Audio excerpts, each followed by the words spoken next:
Hey, what is going on, guys? It is Young here, and today I'm back in our Fortnite video. And in today's video, I'm gonna be teaching you guys how to win more gunfights in Fortnite, and I'm gonna give you guys some tips and different things to improve on when it comes to gunfights, so ultimately you can get more kills in Fortnite and as well get more wins.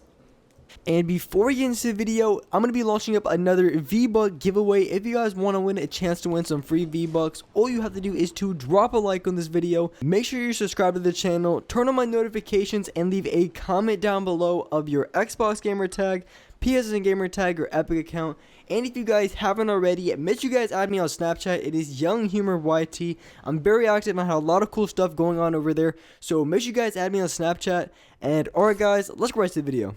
Alright, so in this video, like I said, I'm going to be teaching you guys how to win more gunfights in Fortnite. There's a few things that you want to do when it comes to each gunfight that's really going to set you apart and help you guys win more times. So to start off, I would say the first tip that you want to do when it comes to winning gunfights is just kind of understanding the players that you're going to go against. So before you actually start to push them, you definitely want to see what type of players they are, because it's pretty obvious. I've seen a lot of different players, and I can usually tell pretty quickly how a player is going to end up playing, just by the way they run, by the way they build.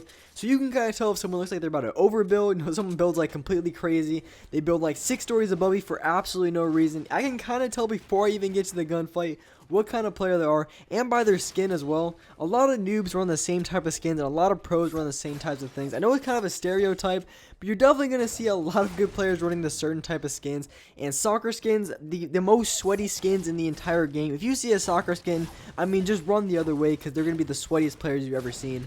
And then the other type of player is you have those bots. You know, the bots that peek way too hard, but you feel like if you peek them at all, they're going to absolutely laser you. And this is something that happens so often, is I'll have some trash player that'll peek way too hard. And the thing is, if I was playing like duos or squads, my teammate would easily come from the side and destroy them. But they peek really, really hard, and I feel like if I just peek up for even just a slight second, I'm going to get absolutely nailed. And then I kind of have the better or kind of above average player, and these players are the players that I destroy game in and game out. I absolutely destroy them because I know exactly what they're about to do before they do it. And a good example of this is something that I do almost every single time. If I see a player that looks like a little bit better than average, I don't mean like, you know, straight up just sweaty, but I mean like a little bit sweaty, you know, like just a little bit. Then one thing I'll do is, you know, they'll start building up on me. One thing I'll do is I'll get high ground, right? So I'll throw my ramp up above theirs. So basically I'm throwing my ramp above them and then I'm below them. And I know every single time, I mean 9 times out of 10, if they're a good player, they're going to go for the cone because they like to go for cone traps. So every single time after I put the ramp above them, I'll let them cone me in a way. So as soon as I put the ramp above them, I know they're going to go for the cone every single time. So what I do is I throw the ramp above and then I immediately go for the stare at it. So when I put the ramp above and I immediately go for the stare at it, they have their builds out. They're looking all the way up to put a pyramid, and they're going to have absolutely no idea that you came down. So that is something that I do, and it works so often. I get so many players by this way.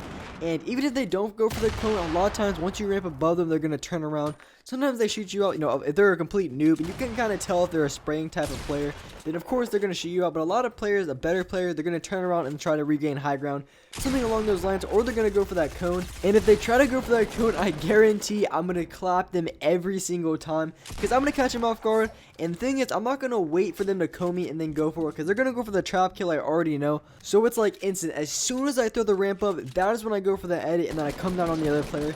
So this is something that I do immediately. Otherwise, I would have a pretty good chance of getting trapped. So that brings me into my next tip, and probably the best tip I can give you guys when it comes to winning more gunfights against any type of players, you know, good players, bad players, is when you want to go for someone in a gunfight. Maybe you're in a build fight, maybe you see them across the street. So a lot of times when I go into build fights, I already know what I want to do, but sometimes I kind of hesitate a little bit depending on the situation. Maybe I'm like low in health, you know, low in mats. Depending on the situation, I kind of see how it's going to play out.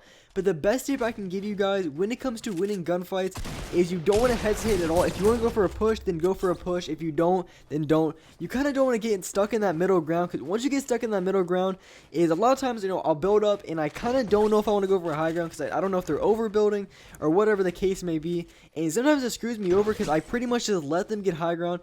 So what happens is I'll get stuck in the kind of that instant where I don't know if I want to go for high ground or just drop down. So I kind of hesitate and think about it for a little bit, and then the other player will ramp above me, and then that's when I know I'm like, oh shoot, I want to ramp up and go for a high ground. So it kind of screws me over because I should have immediately just went for high ground every single time. but I kind of hesitated, and that's what screwed me up. And a lot of times that can cost me a lot of health, or maybe even the gunfight, depending on how much they laser me for. So definitely the number one tip I can give you guys is don't hesitate in gunfights. If you want to go for a push, then immediately go for a push. The more you think about it, the more you're going to mess up. So that goes for anything when it comes to aiming, anything. If you think about it way too much, you're probably going to miss all your shots. And this is true for me. A lot of the times I overthink things, and a lot of times when it comes to overthinking, maybe it could be aiming, building, or whatever the case may be. So when I'm overthinking a situation, a lot of times it's going to cost me because I'm going to end up doing something really dumb. Or I even had a lot of times in gunfights where I would end up dying, and I'm just like, I don't even know why I would do that, because I knew I shouldn't have done it, but I did it anyway. So a lot of times you don't really want to overthink. If you know you should go for a play, then go for the play every single time. And a lot of times you get in the habit of making really good plays all the time, because if you keep going for a certain type of player, you're getting screwed over game after game to the exact same situation. Then you're going to realize, wait, maybe this doesn't work. So you're going to end up taking a new approach to that situation in hopes that it's going to work better. And when it comes to actual games, everything's kind of split second. So I've been playing this game for a pretty long time, pretty much since mid-season 2. So I've been playing this game a ton. I have a ton of wins in this game. So when it comes to situations, I can kind of read situations before they even happen. And in most of my games, I'm able to outplay just about any player in the entire game.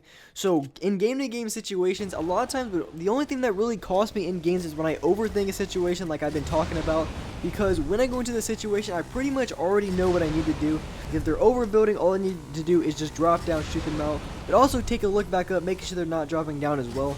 So once you get familiar to the situations that you go into, you're really going to get familiar with everything that's going on. So nothing's really going to come as a surprise for you. You're not going to get trap killed unexpectedly, because I can pretty much read, and I can just know when someone's going to go for a trap kill on me, because I think it's pretty obvious. But of course, that's not for every single player. Every single player isn't going to realize they're getting trapped. But for me, just something that I've noticed, I've seen a lot of players do a lot of things. And eventually, over time, there's the amount of gunfights I've gotten into. A lot of players have gotten very predictable. And that's how I'm able to outplay them every single game.